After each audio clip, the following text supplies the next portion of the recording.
All of his co-workers were gone. What could it mean? Stanley decided to go to the meeting room. Perhaps he had simply missed a memo.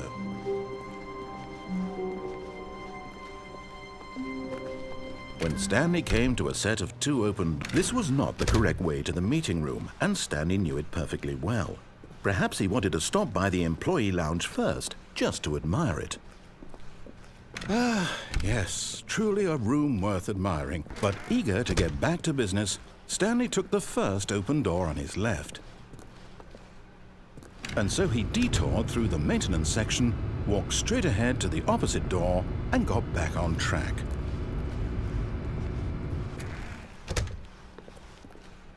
Yet there was not a single person here either.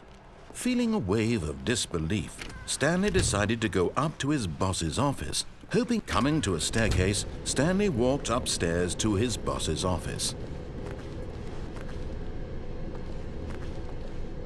But Stanley just couldn't do it. He considered the possibility of facing his boss. Admitting he had left his post during work hours, he might be fired for that. And in such a competitive economy, why had he taken that risk?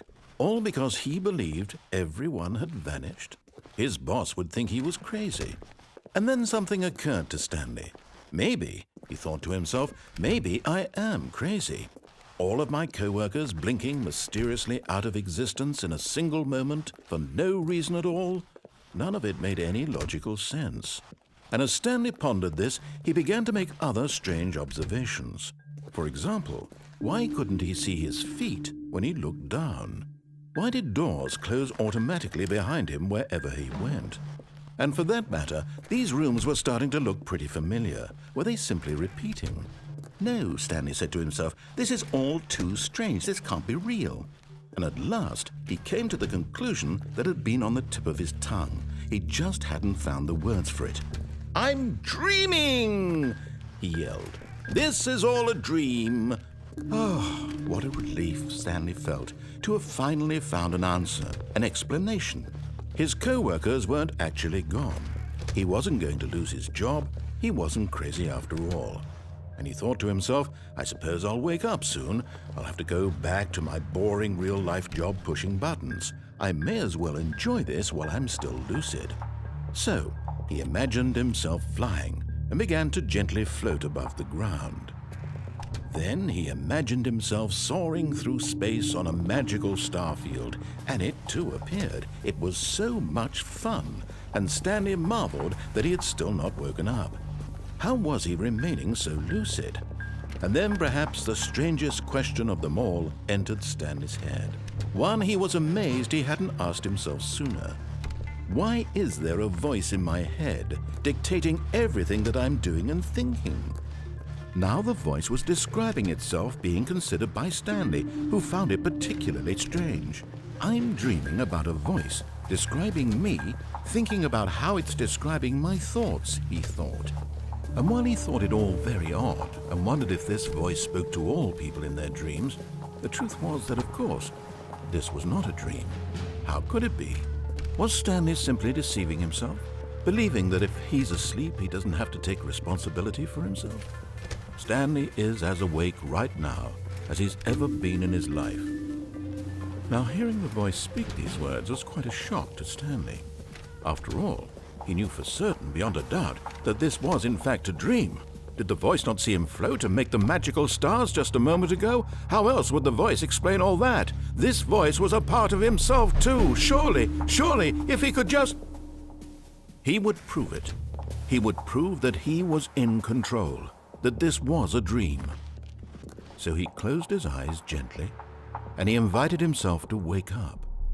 He felt the cool weight of the blanket on his skin, the press of the mattress on his back, the fresh air of a world outside this one. Let me wake up, he thought to himself. I'm through with this dream. I wish it to be over. Let me go back to my job. Let me continue pushing the buttons. Please, it's all I want. I want my apartment and my wife and my job. All I want is my life exactly the way it's always been. My life is normal. I am normal. Everything will be fine. I am okay.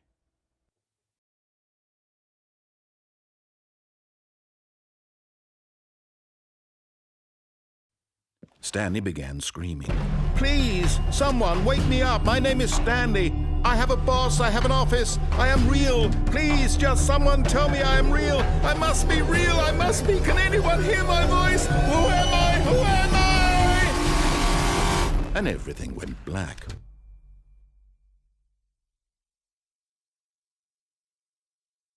This is the story of a woman named Mariella.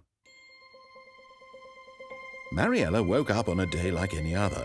She arose, got dressed, gathered her belongings, and walked to her place of work. But on this particular day, her walk was interrupted by the body of a man who had stumbled through town talking and screaming to himself, and then collapsed dead on the sidewalk. And although she would soon turn to go call for an ambulance, for just a few brief moments, she considered the strange man. He was obviously crazy. This much she knew. Everyone knows what crazy people look like. And in that moment, she thought to herself how lucky she was to be normal. I am sane. I am in control of my mind. I know what is real and what isn't. It was comforting to think this, and in a certain way, seeing this man made her feel better. But then she remembered the meeting she had scheduled for that day. The very important people whose impressions of her would affect her career, and by extension, the rest of her life.